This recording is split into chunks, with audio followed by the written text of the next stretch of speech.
é verdadeira a volta do Guedes para o Timão? Não é, Álvaro. O Corinthians passa por enormes dificuldades financeiras, muito complicadas, tá? A dívida subiu 700 milhões de reais no ano passado, o Corinthians tem tido problemas com o fluxo de caixa, e hoje o Roger Guedes ganha 5 milhões de reais por mês lá no Al Rayyan. Além desse salário nababesco, ainda haveria necessidade de pagamento grande para tirá-lo do Al Rayyan. O Al Rayyan gastou 10 milhões de euros. Aqui perguntando sobre novidades do Timão. Em relação a reforços do Corinthians, a chance de chegar alguém nessa última semana da janela de inscrições é muito pequena, tá? Aquela história envolvendo o Fabinho, atacante do Ceará, não, do América, não foi confirmada. E em relação àquela sugestão do Patrick, zagueiro do Novo Horizontino, o Corinthians estudou e entendeu que é melhor não contratá-lo. O Alexandre Souza, boa noite, Nicola. Você acha que o Corinthians precisa trazer um meia para suprir a ausência do Garro? Porque o Coronado não está mostrando ser um substituto à altura. Alexandre, o Corinthians gasta 2 milhões de reais por mês no Coronado. Eu acho que há necessidade da comissão técnica em investir e fazer com que o Coronado jogue. Tem que pôr o cara para jogar, dar minuto para ele, dar ritmo. Ele até começou a temporada bem, quando o Garro estava fora. Depois ele se machucou e perdeu um pouquinho desse fôlego. Mas eu insistiria no Coronado. Até porque trazer meia é algo super caro, em termos de salário, de compra de direitos econômicos.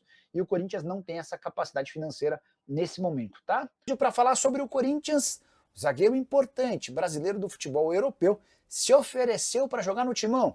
Eu me refiro a Gabriel Paulista, 34 anos de idade. Ele sai muito novo do Brasil quando jogava no Vitória e passa a atuar em clubes grandes do futebol na Europa.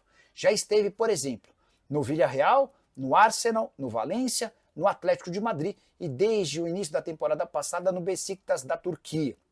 Em entrevista ao André Hernan, Gabriel Paulista disse o seguinte, abre aspas, todo mundo sabe que eu tenho um sonho de voltar ao Brasil e jogar no Corinthians, porque aí já entra em questões familiares e também de infância.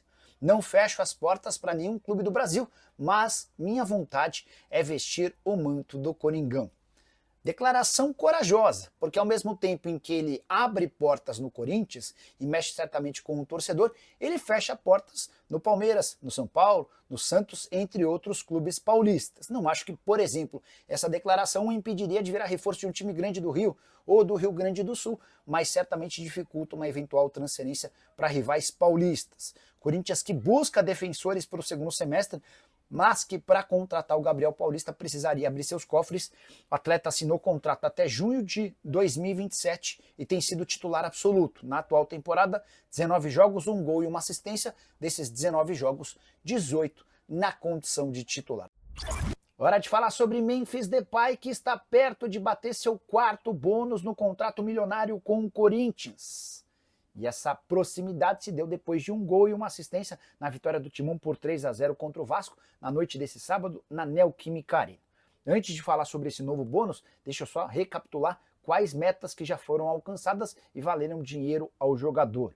O título do Campeonato Paulista assegurou ao Memphis 4 milhões e 700 mil reais livres de impostos. Também há uma série de bônus atrelados a gols e assistências. Quando ele marcou 15 gols e assistências, ele faturou 1.575.000. O problema é que ele já bateu 20, faturando uma segunda meta de 1.575.000. Nesse momento, Memphis já soma 22 participações em gol, e com mais 3, ele alcança outros 1.575.000. Para você que se perdeu diante de tanto dinheiro, vale a lembrança de que já foram mais de 3 milhões de reais com gols e assistências e outros 4 milhões e 700 mil com o título do Campeonato Paulista. Ele está cada vez mais perto do 3º bônus apenas com participações em gol. Ele ainda fatura em caso de novos títulos, caso figure na seleção do Campeonato Brasileiro e assim que completar até 70% de participações em jogos com a camisa do Corinthians. Só para completar, em relação ao holandês, temporada atual de 3 gols e 8 assistências, temporada passada de 7 gols e 4 assistências. Agora eu quero falar sobre o Corinthians.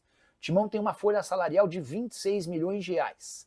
Se eu te disser que o Corinthians gastou no ano passado 25 milhões de reais por mês apenas com juros da dívida.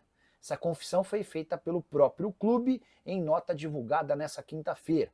A nota é para explicar sobre uma série de problemas internos e em determinado momento do texto, Corinthians admite que gastou próximo a 300 milhões de reais em juros no ano passado, relativos a dívidas de gestões anteriores. Só para te explicar, 300 milhões de reais divididos por 12 equivalem a 25 milhões de reais por mês. Quando você paga os juros, não é que você está diminuindo a tua dívida, você está pagando apenas o juro da dívida para que ela não aumente. Ou seja, foram 25 milhões de reais mensais jogados pelo ralo. Se o Corinthians tivesse essa grana à sua disposição, em vez de gastar 26 milhões com folha, ele poderia dobrar esse valor e ter a maior folha salarial da história do futebol na América do Sul, com mais de 50 milhões de reais mensais. O Flamengo, que é hoje o dono da maior folha, gasta na casa dos 35 milhões de reais por mês. Esse é o preço de ter a maior dívida do país e também da América do Sul. O Corinthians tem hoje uma dívida próxima a 2 bilhões e 400 milhões, valor que já inclui também a questão envolvendo o estádio. Só para completar sobre o Timão, queria registrar que nessa nota que eu citei agora há pouco, o presidente Augusto Melo admite um crescimento da dívida sob responsabilidade dele de 400 milhões de reais apenas no ano passado. Eu já havia contado para vocês que a dívida havia aumentado no primeiro ano da gestão do Augusto em 700 milhões de reais. Só para arrematar, ainda na nota, o Corinthians assegura que registrou uma receita recorde em 2024 e que teve um resultado operacional próximo de zero. E você? O que pensa sobre a gestão Augusto Melo? De 0 a 10, que nota você dá? Já usa o espaço para comentário e registra a sua opinião. Fala pessoal, estamos aí com atualizações importantes do Corinthians. Se inscreva e ative o sininho para receber mais atualizações do Timão. Deixe seu like, que é muito importante para o crescimento do canal. Utilize o espaço aqui embaixo para registrar sua opinião. Ficamos por aqui com mais esse giro de notícias. Um abraço e até o próximo vídeo.